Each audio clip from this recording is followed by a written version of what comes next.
All right, welcome back to Monday meeting, everybody. Got the three just consistent ones here. You know, we're always showing up. We got the parish who delays his vacations on count of us. He's always showing up. Chad's out working, so that's all right. But today will be the final Monday meeting of Matthew. Not the final Monday meeting total, but the last chapter of Matthew 28.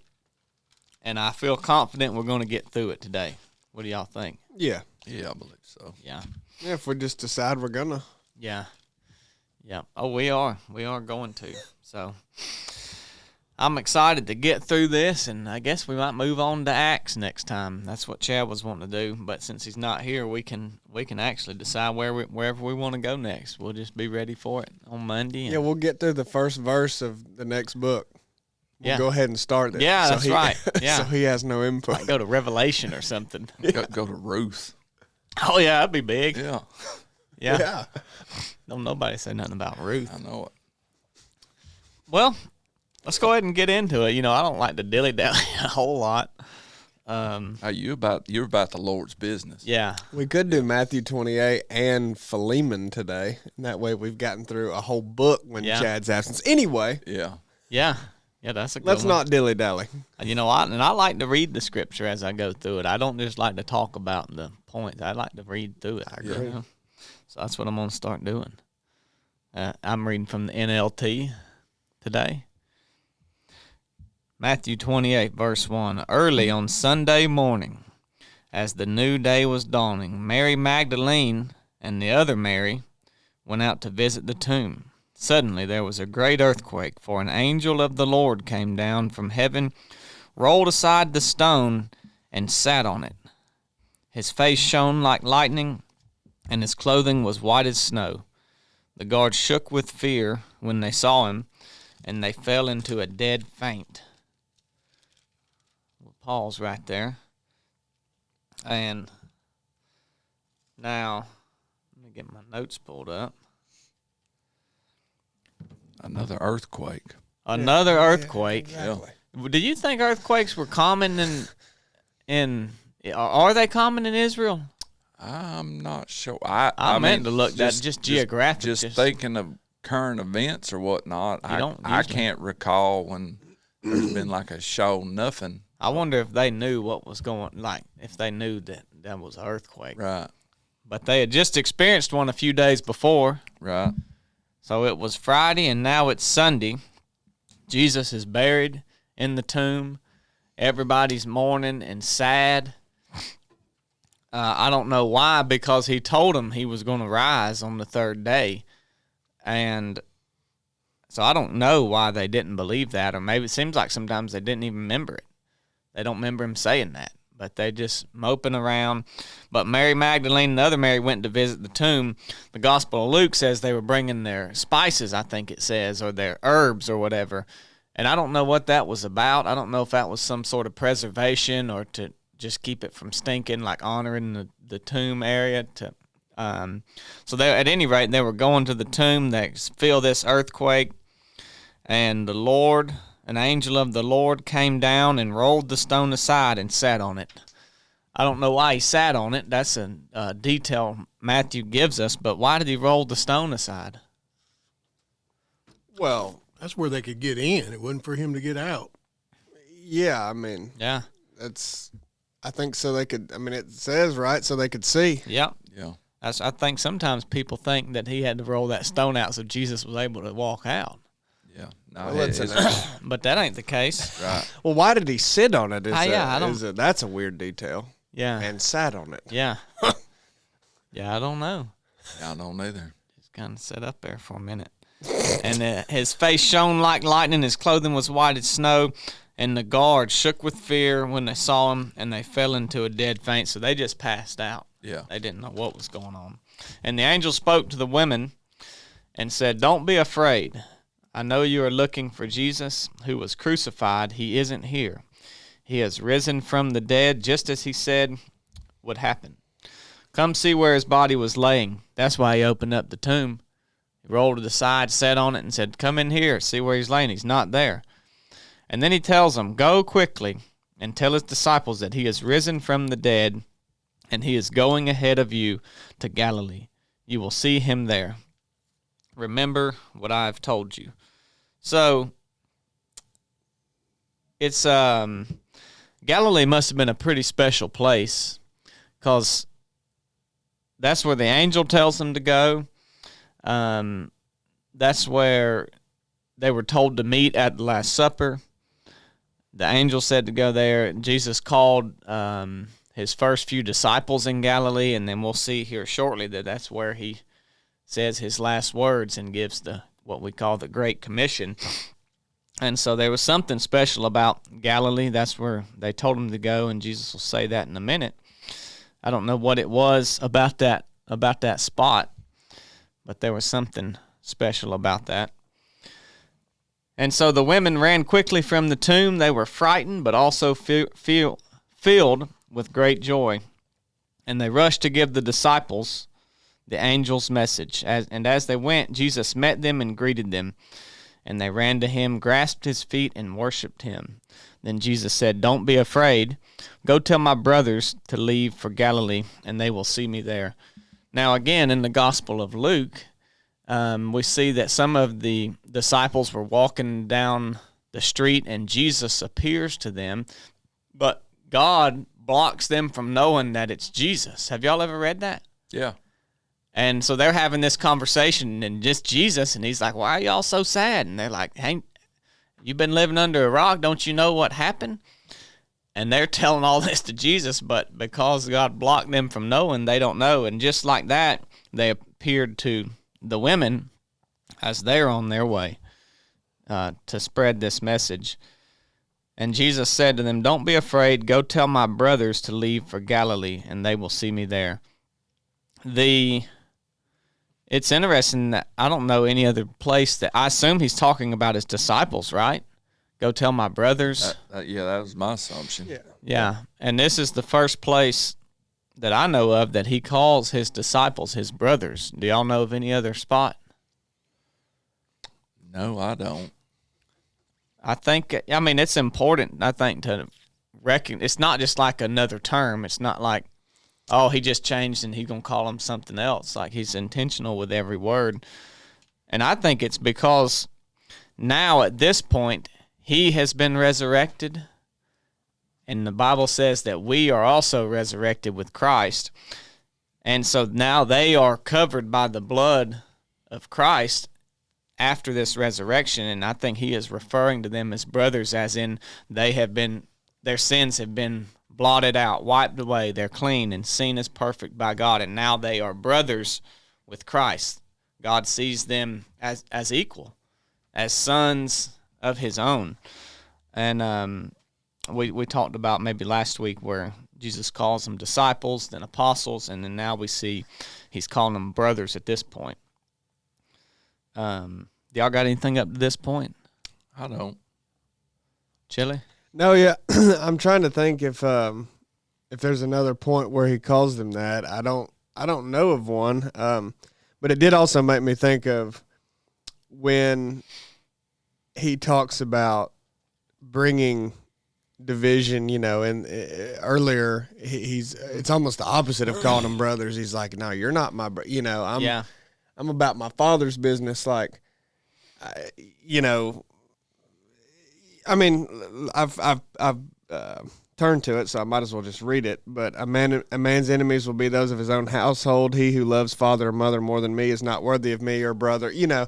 So, but it's like now, like to Blake's point, now he's calling them brothers. Mm-hmm. I mean, that is a significant shift. I mean, that makes sense. I don't know if this is the first time. It probably is.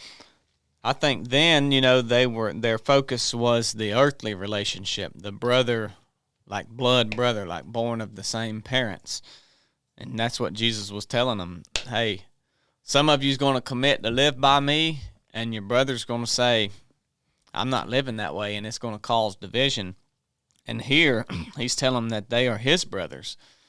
To us today, maybe that doesn't seem significant, but to them, back then, for Jesus to call someone else their brother was probably pretty significant, I think. it's a little detail, but I thought it was worth noting. And this is the ultimate thing: Jesus resurrecting from the dead.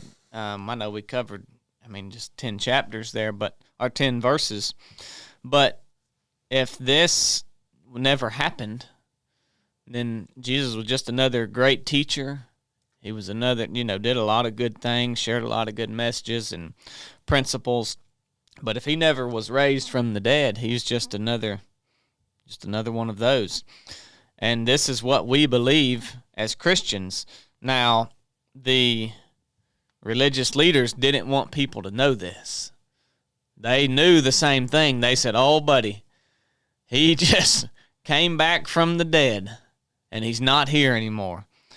And Corn was talking some about this last week, about how the guards actually went directly to, or the religious elite went directly to the guards rather than to, who was it, the Pilate or whoever. Yeah. So verse 11, as the women were on their way, some of the guards, so this is happening synonymously, Matthew's telling us. The women are on their way to tell the disciples what's happened, and some of the guards went into the city and told the leading priest what had happened. A meeting with the elders was called, and maybe was it you, Chili, saying, like, who saw this happen? How was it discussed? That meeting, the last meeting at the end of 27. Yeah, I was like, who saw that meeting? It seems like it's kind of in secret, but maybe it was a public. Maybe the chief priests are just there in the temple, and it's just like, hey, they make a big scene, and people are like, whoa, what's going on? Yeah. And we see another one of those. A meeting with the elders was called. I imagine it looked similar. And they decided to give the soldiers a large bribe. They told the soldiers, "You must say, 'Jesus' disciples came during the night while we were sleeping, and they stole his body. If the governor hears about it, we'll stand up for you so you won't get in trouble.'" So the guards accepted the bribe and said what they were told to say. And Matthew says their story spread widely among the Jews, and they still tell it today. Yeah, mine's the wording is, "and this saying is commonly reported among the Jews until this day." Yeah. It's like, what? Yeah. That's an odd parenthetic note. Yeah, so Matthew knew that this was being spread amongst the Jews, and his mission with this, his goal with this letter was to tell the Jews, no, that he was the Messiah and he did raise from the dead. And so he's calling out what they believe to be true on their side, and identifying that as false. And again, it would be nice to know who saw this meeting and how that came about to give it credibility, but we just trust that this is the Word of God and the truth, and that Matthew had a credible source to realize that that was a scheme to discredit the resurrection of Jesus. And I think that's even some people's argument today. They say, well, how do we know that didn't happen? It's lasted that long. And I think it's important to note here also that the things we say and decide to do really can have a long-lasting impact. That was just a rumor, right? It was a lie, but it was a rumor, right. Like, hey, go tell them this. And then that started spreading around like wildfire. And I'm sure there was stuff added to it and taken away from it, but the general meat of the story was that Jesus didn't really resurrect. It was his disciples. Somebody came and took him out of there and hid him because they want to act like he did resurrect from the grave. But this was not true. So the story spread widely, and they still tell it today. I know we've talked a lot about, how they just, the Pharisees and the Sadducees and the elders, they were just set that, hey, the Messiah was going to be this certain thing right here, and and I just always stick to, I just cannot believe that they did not believe. And the man got up, and they heard about it from his death, and they said, well, we need to meet and talk about this. And instead of saying, whoa, he is indeed the Son of God, they said, no, let's go talk to these soldiers, because I mean, what did they think was going to happen after he got up from his resurrection? Yeah. I mean, it just blows my mind, man. Yeah, they were probably scared of his power. Yeah, I'm sure. You know, they figure at this point he's already done so much. Now he has resurrected. Yeah. Now what's he about to do? And instead of yielding to him and accepting him for who he was, they decided that they will further ramp up their war against him. Now let's go start this lie about what happened. Yeah. Rather than just saying, Lord, we're sorry that we didn't see this, that we came out against you this whole time, but now we see that you are the Messiah. Why they didn't do that, I don't know. People get set in their ways. You know it? Brood of vipers. Yeah. Yeah. Yeah. People get set in their ways. We even do stuff like that today. I agree, yeah. We'll be so darn focused on this one thing, we can have obvious evidence that something is not the way that we're believing. Yeah. And we say, Right. What was you about to say, Chili? Well, like, what did they think actually happened? The Pharisees? Yeah. I mean, because if you actually think about it, the soldiers didn't see Jesus rise again. Right. They were like blinded by this angel that came down and, appeared as dead men or whatever it said, so that obviously, so they came and told them that. Mm-hmm. They didn't say we saw, they said we just had an angel come down to this tomb and roll the stone, Right. and he's not in there. And so, so like, what did they think happened then? I mean, what did they actually, like Corn's saying, had they not believed, maybe they literally thought, well, it couldn't have been that we know that he ain't who he said. So, but did they think the angel got him? They had to just the body think and that left, they thought something other than, I kind of think that, like, I don't think they thought that, he resurrected, and we just are going to refuse to. I think they were like, no, this is some tomfoolery happened. The disciples had this plot to. Yeah, so they were like, so tell them that's what it was. Like, just make them believe that it was that, because they're trying to. They're also trying to cover up the angel appearing, right? Yeah. Like they're like, don't tell that governor. This better not get to the governor that an angel came and knocked y'all down. Like, do not say that. It's just, it's very. Yeah, they were trying to keep it from getting to all they cared about was maintaining what they had. Yeah. They didn't want it to get to the governor because it would have been bad for them. They didn't want it to get to the people because it would have been bad for them. They just wanted things to stay how they were. But that wasn't going to happen. So in verse 16, the 11 disciples left for Galilee, going to the mountain where Jesus had told them to go. When they saw him, they worshipped him, but some of them doubted. Jesus came and told his disciples. Well, we'll get to that in a minute.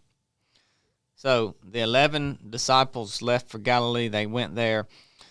When they saw him, they worshiped, but some of them doubted. And Matthew, doesn't share it quite like the other Gospels do. But was it Thomas that he says, come feel the holes in my hands, come look at the holes in my feet? But, when we read the other accounts, Jesus is just kind of popping up in these other places. Like, he's popping up on the road. They're eating in this house. He pops up in the house, and they're like thinking he's a ghost. And he's like, no, I'm not a ghost. I got a body. Come here. And then even that says, I'm hungry. Y'all got something to eat? And they give him some fish. And so he's going and around, and he's appearing to all of these different people. I think it said that he appeared to 500-something people between his resurrection and ascension back into heaven. So outside of just the disciples. But I get it. I get, like, doubting a little bit. Because clearly they had some, today we have these ghosts, if you will. Corn, you've seen some ghosts before. I don't know what's going on with that stuff. Yeah, I don't know what they are. But clearly back then they had some ghosts too, because when Jesus appeared, they kind of thought he was a ghost, whatever that was. And Jesus even gives some credibility to it and says, ghosts don't have bodies. Yeah. Come feel me, I've got a body. Yeah. I'll eat some fish with you. And so I get that they doubted, because even though he said it, it's a once in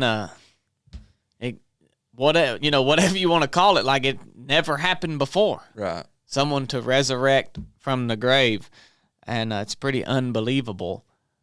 But Jesus bears with their unbelief, right? And he says, "All right, I get that you're doubting. Come feel this. Come feel my body. Look at this. It's me. I'm talking to you." And I think he did this to help establish this belief that he did, in fact, resurrect. Because had he just rose from the grave and said, "Well, either y'all believe it or not, but I'm going up into heaven and y'all can meet me here," it's like, I just think we see Jesus' long-suffering, his patience with us, his willingness to walk through our doubts in him. I think in our life today, even in certain situations we might go through periods of where we say, I don't know what's going on here, and you start to have a little bit of doubt. But we see Jesus was patient with his disciples and everybody else in that time, and I think he is still today. And in verse 18, we get 18 through 20, we get the Great Commission. Jesus came on this mountain and told his disciples, I've been given all authority in heaven and on earth by God. Therefore, go and make disciples of all the nations, baptizing them in the name of the Father and the Son and the Holy Spirit. Teach these new disciples to obey all the commands I have given you, and be sure of this, I am with you always, even to the end of the age. That's a big one there. It is. Yeah. So first he says, I've been given all authority in heaven and on earth. Again, I think he's establishing credibility. And why had he not been given that before? Why is he telling them this now? Did they not? I think he's just reiterating it. Yeah. I mean, he's said it before, right? And saying it again, We're just reminding them. And he tells us, go make disciples of all the nations. Now, we're going through the book of Matthew in church, and we're back in 10 right now, where Jesus gives the pastor said the first commission. He says Jesus went out to the 12 apostles with these instructions. So this time he's with 11, right? Because Judas killed himself. Yeah. But he's got the 12 here in chapter 10, verse 5. He says, don't go to the Gentiles or the Samaritans, but only to the people of Israel, God's lost sheep. Go and announce to them that the kingdom of heaven is near. Heal the sick, raise the dead, cure those with leprosy, cast out demons. Give freely as you have received. So he doesn't really say much about baptizing them in the name of the Father, the Son. He doesn't give much emphasis on that. He just tells them to go to these specific people, the people of Israel, and he tells them to heal the sick, raise the dead, cure those with leprosy, and cast out demons. Now, why he chose to, during his time on earth, just focus on the people of Israel, I'm sure there's some theology on that, but I'm not really sharp enough to know. But that, nonetheless, that was what Jesus chose as his earthly ministry. Right, I'm sure that there were some Gentiles that did come along, that did become disciples of Jesus, but that wasn't his focus.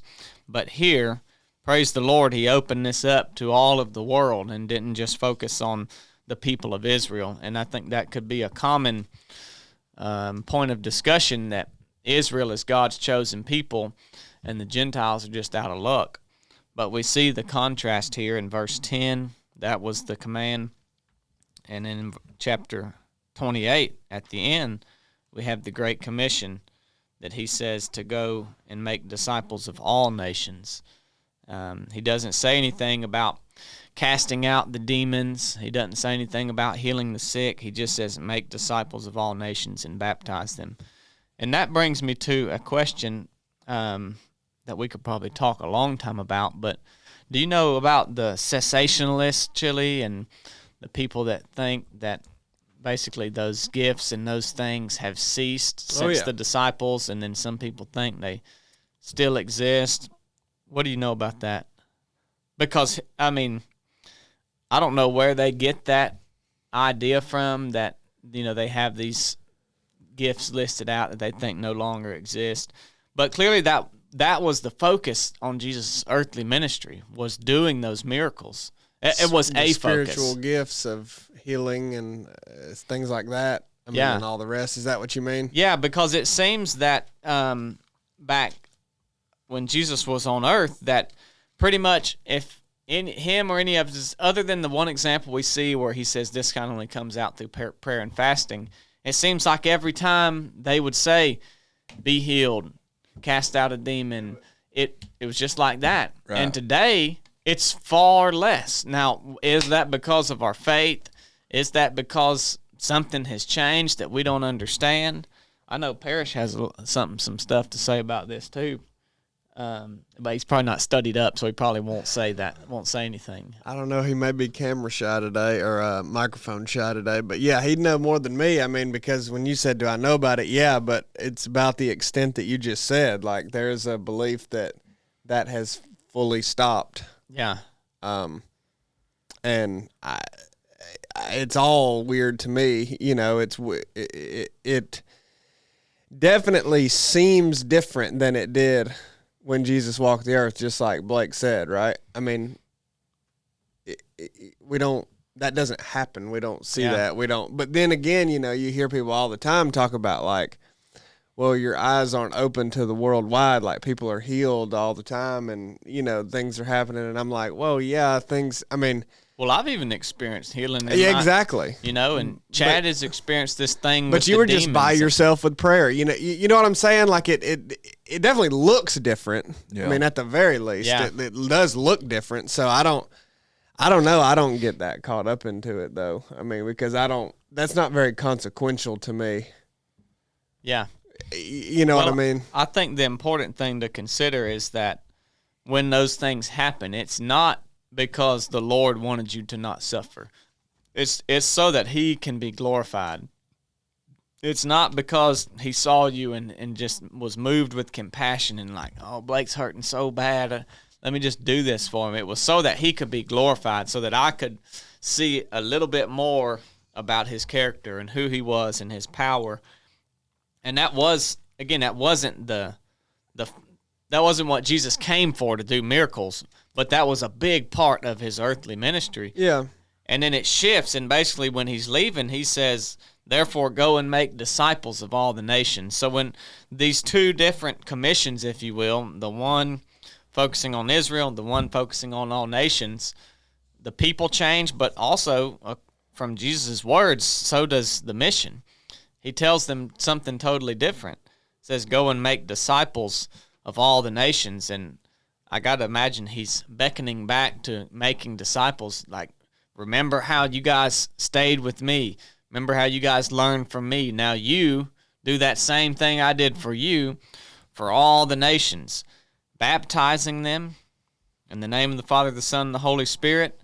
All right, so I think that the church today does a good job at doing a lot of baptisms. We baptize a lot of people, but I think that we fall short on this second part of teaching these new disciples to obey all the commands I have given you. Because the moment you get your baptism, you get your salvation, and that goes down as a statistic. In general, well, not in general, but in many churches, I feel like this part is what falls off. Oh yeah. They kind of, the people fall by the wayside. They say, hey, I got you going. Like, we got you going. Now it's up to you. But it's not. Like, that's just the start of it. To teach these new disciples to obey all the commands I have given you. and not so that you can be saved. We see this is coming after. That's right. Right? He says, make disciples, baptize them, and then teach them. So this isn't anything to do with the salvation. He's not saying teach them to keep these commands so that you can be saved, and then once they get them right, you baptize them. We should pay attention to the order of this, that we teach them to obey the commands, and that is Jesus, and that's God sanctifying us, shaping us into his image as we could keep those commands, and we get a little bit closer to that image, if you will, as we move through life. And he gives us this last promise, and be sure of this, I am with you always, even to the end of the age. Because I'm certain if this was me standing on there, I'd be like, I'm not fit for this. You're telling me to go make disciples like you did and baptize people and teach them to obey these commands. Like you gave us, you kind of shook things up from what we thought. And this has only been, how long was Jesus' ministry on earth, they say? It wasn't very long. And he gives them this promise that we should hang on to today, that he is with us always, even to the end of the age. He's saying this to the disciples, but he's also saying this to them because they're his brothers, we see earlier. Yeah. And we are, that we are resurrected with Christ. And so that's a promise that we should hang on to, and something that we should think about when we're out sharing the gospel. We shouldn't, the first approach shouldn't be to tell someone that they're wrong, that you need to be keeping these commands. The first approach is to just go and that's the first thing we do, is just go and make disciples of all nations. And how do we do that? By going out, living it out every day in your interactions with people, sharing the gospel, telling them the good news that they are dead to their sins. They can't be reconciled back to God unless they accept Jesus into their heart, and their sins are covered by his blood. And then that starts the process of baptism and of teaching the commands. What do y'all got on that? Yeah. Covered down on it. I mean, I another point about the first commission versus the last great commission here is, even I just think it's important to remember, like, whether it's the same as it was then, or, the healings are different now, or it's ceased or not, or whatever. Like, either way, if somebody is healed today, whether someone's involved or not, or if it was just you sitting alone and you pray and it happened, you know what I mean? Like, nobody touched you. And, or if that does happen today, like, or when the disciples were doing it to people, it's important to note that the common thread through all of that is the power came from nothing but the Lord. Mm-hmm. Like, it's not in the people doing it. Yeah. Like, the disciples didn't have power that people don't have today, like, on their own. Yeah. Does that make sense? Right, yeah, like, absolutely. and if anybody does lay their hands on somebody and they are healed, well, it ain't because of that person. Right. Yeah. I think you got to get the basic part of that, making disciples, baptizing. I think you've got to have all that down before you can move on to the other gifts of God. And I think that's probably why you don't see the gifts exercised or done so often now, is because we're not even doing the first part correctly. Mm-hmm. Yeah, it could be. I think that another thing that's worth noting is that Jesus kind of reiterates the Trinity here. He says, baptize them in the name. So, not names, the name, one, of the Father, the Son, and the Holy Spirit. And this is, this Trinity would be something that we don't ever see Trinity in Scripture, but this that we have named, this 3 in 1, we don't see it many places. Well, we do see it many places, but the Jews then wouldn't like this would have been a kind of new concept to them, right? Yeah. In the Old Testament, they wouldn't be really thinking about that a lot, or if any, I guess. And so he's bringing this up and telling them, we kind of read this and we say, yeah, that's right. But if we put ourselves in in their shoes, these things, he's very particular with the words he is saying, obviously because he's Jesus. So we should pay attention to every single thing that he's talking about here and not just gloss over that, oh yeah, he said the Father, the Son, and the Holy Spirit. He's giving, affirming the Trinity to them and to us. And another thing with baptism that I talked about on Resurrected a couple weeks ago is this, if we look at the account of Exodus, they started in slavery, and then they were delivered through the water, through the Red Sea, and then led into the Promised Land. And then we kind of see this cycle of slavery, kind of being in the wilderness, delivered through water, and then into the Promised Land. And if we look at many other accounts in the Bible, we see that same cycle. And even here we see it, that we are dead to sin. We must be made into disciples, accept the Lord into our heart. We are to be baptized, which is what? Delivered through the water. And then we are in the wilderness right now. Like our life is synonymous with the wilderness. If we look at the Israelites wandering through, there's good times, there's bad times, there's times where they're, make their little bull idol. There's times where they might idolize the wrong things, but God is always calling them back unto Him, and the Israelites are usually repenting, some of them. And so we see this cycle even here at the end of being baptized through the water, led into the wilderness, and then eventually being led into the Promised Land. So that's all I had on 28, guys. Well, why don't you explain what baptism is about? A lot of people may not even know the purpose of baptism. Tell them. Go Posing ahead. that question to you. Well, yeah, baptism is not something we do for salvation. It's something that we do because of salvation. So it's not what saves you. So we give our life to Christ. He calls us. We decide to yield to this call. If Chad was here, this would be a much different conversation, but he's not, so I can explain it in this manner. And then the Bible commands us to be baptized. So it's something we do out of obedience. It's really a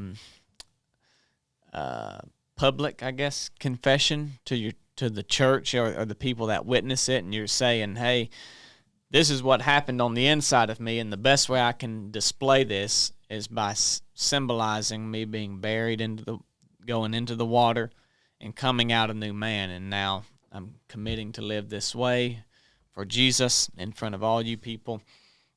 And so, I wasn't baptized until, I got baptized like probably 3 or 4 years ago. Chad baptized me in the lake down there. And I had been saved for I don't know how long. I had been serving the Lord for many years. And it was just something, I wasn't committed to a local congregation. Well, I was, but, sometimes, I think even I had a little bit maybe of pride of like, I've been serving the Lord for 10 years. I don't need to get baptized, And there's a little bit of pride, like, I've kind of passed that step. But the Lord convicted me of that. That's something I should do. And, really that's just being disobedient because He clearly calls us to be baptized. And we shouldn't expect this grand experience. We shouldn't, expect some supernatural the earth to quake, and but we do it out of obedience. And it's even, if you will, a command. He says, teach these new disciples to obey the commands I've given you. I think we can even look at it that way. So I guess I shouldn't say there's not anything great about baptism. I would just say that there's not, don't expect the supernatural wild things to happen when you get baptized. It's an amazing experience that everybody should do because Jesus commands us to. But, so yeah. Well, what would you say to the people that some of these denominations that baptize at birth, newborns. I mean, see, I see the baptism the same as you, as profession of faith. I think that comes after salvation. You profess your faith that, down with the old and up with the new. But you see a lot of denominations that baptize at birth. Would they need to be rebaptized after their salvation?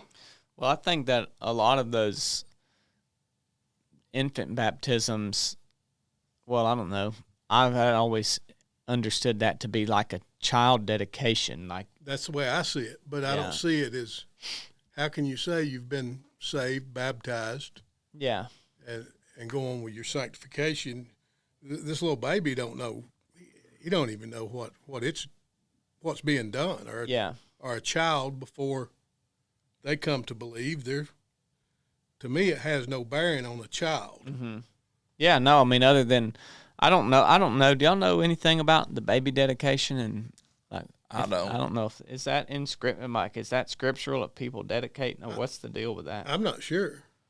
I don't think so. I've never read it or seen it, but that's how I'd always taken those infant. Where they it just seems like something good to do. Yeah, and people want to get caught up with like baptism by what do they say, immersion, where you sprinkling, all the way under, or can you sprinkle however you want to do it. I don't know that I don't know that the Lord really cares if you're in the lake or if you're in the baptistry or if you're getting water dumped on. Like the point is making us is making this outward profession of your faith through symbolizing this. I think that immersion or submersion, whatever they call it, is a good way, but I mean, let's not get caught up in all the details of it. But I don't think you can you can't. It's not that I don't think you can't baptize a kid or an infant who hasn't, and expect that to be their outward profession of what happened inside, because nothing's happened inside yet. Right. They can't comprehend that. What would you say about it, Parrish? I totally. I know agree you're with Catholic. Well, don't Catholics do the same thing? I mean, is that not part of what their... do they call it, christening or something? Or Yeah, I think so. I don't know a lot about it. Chad's the Catholic professional, and you are too. So I don't know. Well, I mean, I guess what I'm getting at, if that has happened to you as a baby, then by all means, in my opinion, go get baptized after your salvation. Yeah, I would agree with that. Yeah, I would. Well, I've got a question about Matthew. You always got good questions. Well, this may be getting off the topic of Matthew, but unless Corn has something else, this I do not. Matthew leaves out a lot after Jesus is resurrected. I mean, a show enough lot. Because the story of Mary running to the disciples, I believe, is in all four Gospels. And then in Matthew, I mean, that happens, and Jesus gives the Great Commission, done. Yeah.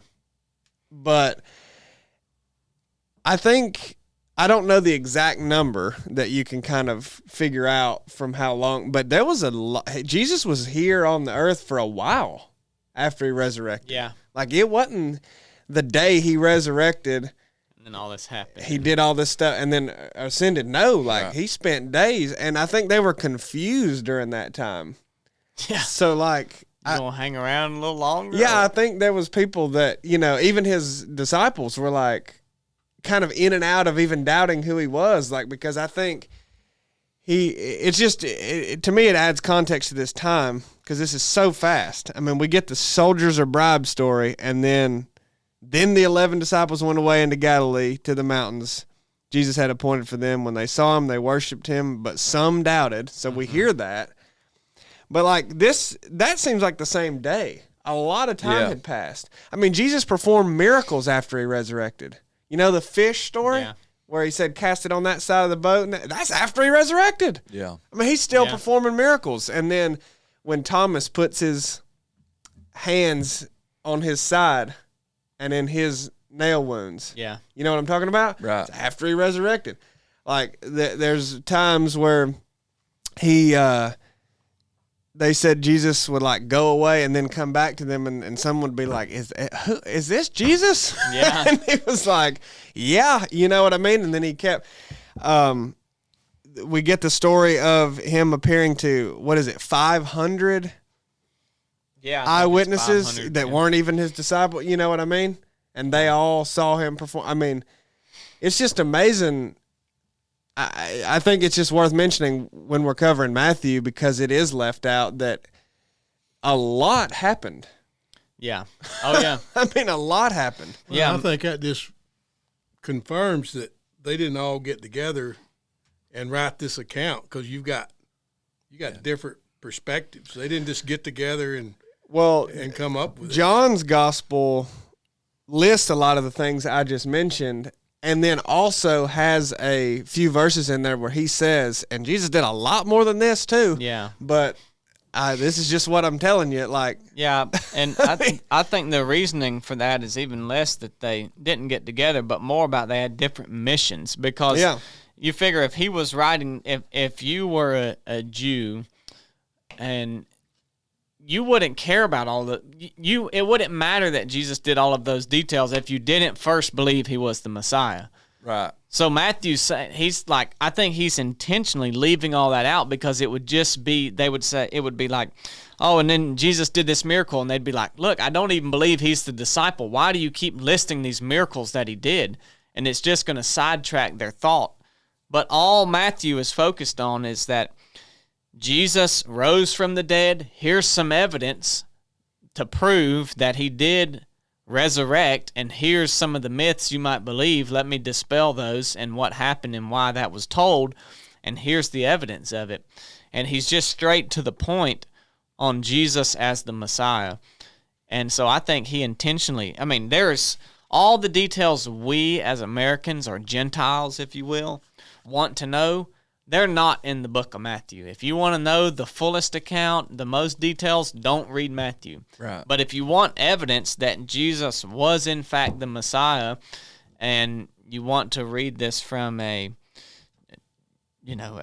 Jewish, what do they call the Jews that aren't messy, just regular Jew, Orthodox Jews or whatever. There are Jews that believe Jesus was the Messiah. oh, yeah. Right?